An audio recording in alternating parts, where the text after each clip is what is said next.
Shalimar Jewelry inaugural offer. Flat 9% VA on gold ornaments, 12,500 off on purchase of 1 kg silver.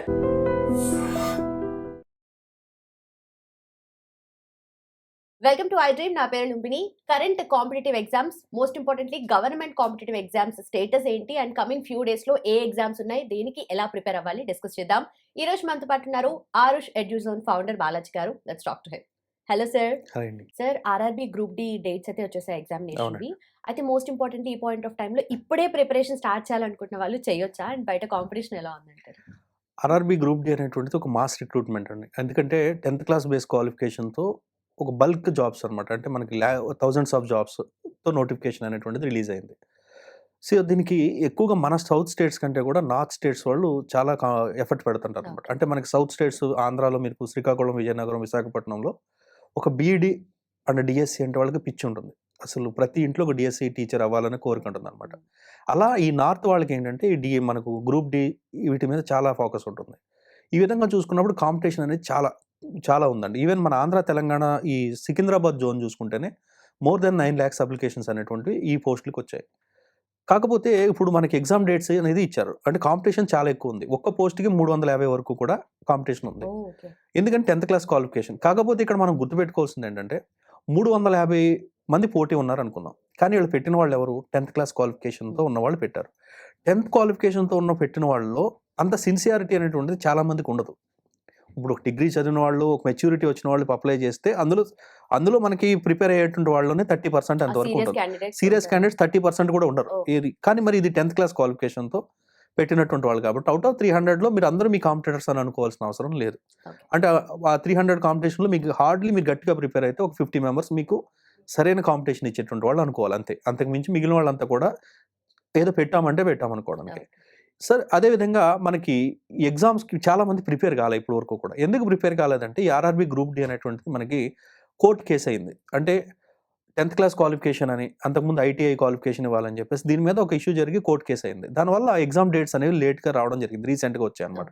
So ఈ కన్ఫ్యూజన్లో కూడా చాలామంది prepare కాల. కానీ ఇప్పుడు సడన్గా డేట్స్ ఇచ్చారు. నవంబర్ నుంచి డిసెంబర్ ఎండింగ్ వరకు నాన్ స్టాప్గా ఈ షిఫ్ట్లు వైజ్గా ఎగ్జామ్స్ ఉన్నాయి, సిబిటీ కాబట్టి. ఈ తక్కువ రోజుల్లో ప్రిపేర్ అయితే జాబ్ కొట్టవచ్చా అంటే 99% కొట్టవచ్చు. ఎందుకనంటే ఎవరు కూడా ప్రిపేర్ అవ్వాలి. అంటే అందరూ ప్రిపేర్ అయ్యి నువ్వు మాత్రం ప్రిపేర్ కాకపోతే నీకు నష్టం. ఎవరు ప్రిపేర్ అవునప్పుడు అందరూ ఈక్వలే కదా, కాబట్టి ఈజీగా జాబ్ కొట్టవచ్చు. కాకపోతే జాబ్ కొట్టవచ్చు అన్నంత మాత్రాన ఇప్పటికిప్పుడు మనం కోచింగ్కి వెళ్ళిపోయో లేదా ఇంకోటి చేసేది హడావిడి చేసినంత మాత్రాన అవ్వదు. ఫస్ట్ ఎగ్జామ్ని అర్థం చేసుకోండి. మనకి 100 ప్రశ్నలకి క్వశ్చన్ పేపర్ ఉంది, మైనస్ మార్క్స్ ఉన్నాయి.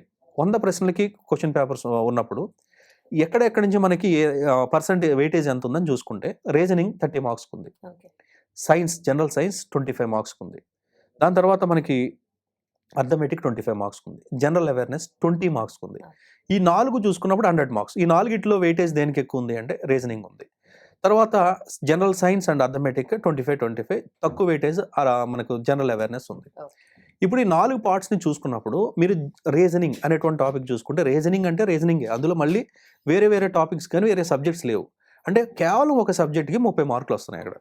ఇక రెండవది ఏంటి? అర్థమెటిక్ అన్నాడు 25. అక్కడ అర్థమెటిక్ ఉంది, ప్యూర్ మ్యాథ్స్ ఉంది. అక్కడ 2 టాపిక్స్కి కలిపి 25 మార్క్స్.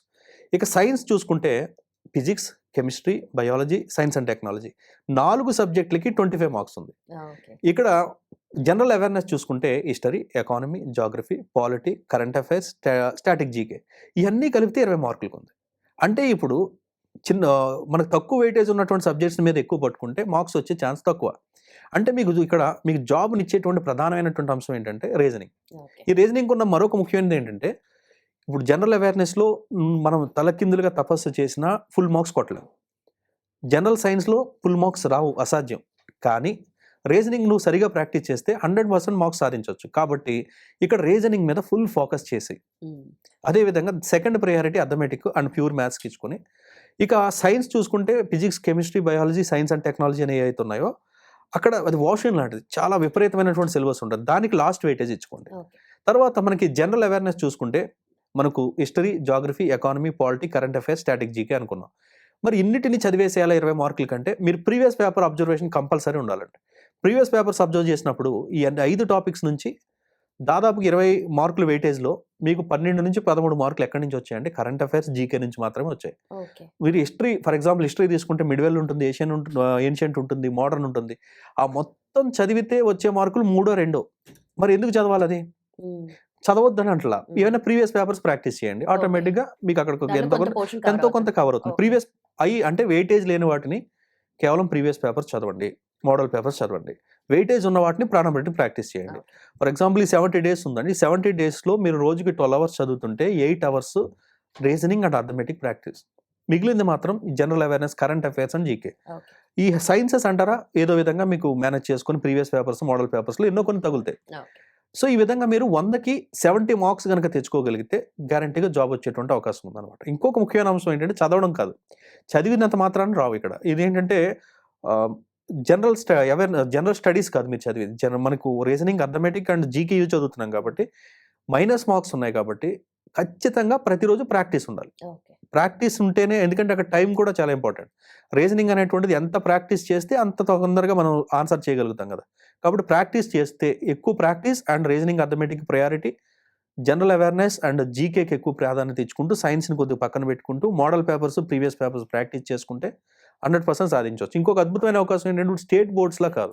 స్టేట్ బోర్డ్స్‌లో మనం ఎంత చదివినా, ఎన్ని రకాల బుక్స్ చదివినా ఆడు రేపొద్దున ఎగ్జామ్‌లో కూర్చుంటే పేపర్ ఎట్లా ఇస్తాడనేది మనకు తెలీదు. కానీ ఈ సెంట్రల్ జాబ్స్‌కి ప్రిపేర్ అయ్యే వాళ్ళకి ఒక అదృష్టం ఏంటంటే 99.99% వాళ్ళు బ్లూ ప్రింట్ మారరు. ఓకే. ఒక 30 క్వెషన్స్ లాస్ట్ టైమ్ ఎప్పుడో పేపర్ చూసాం. అందులో సిట్టింగ్ అరేంజ్‌మెంట్స్‌లో 4 క్వెషన్స్ వచ్చాయనుకోండి.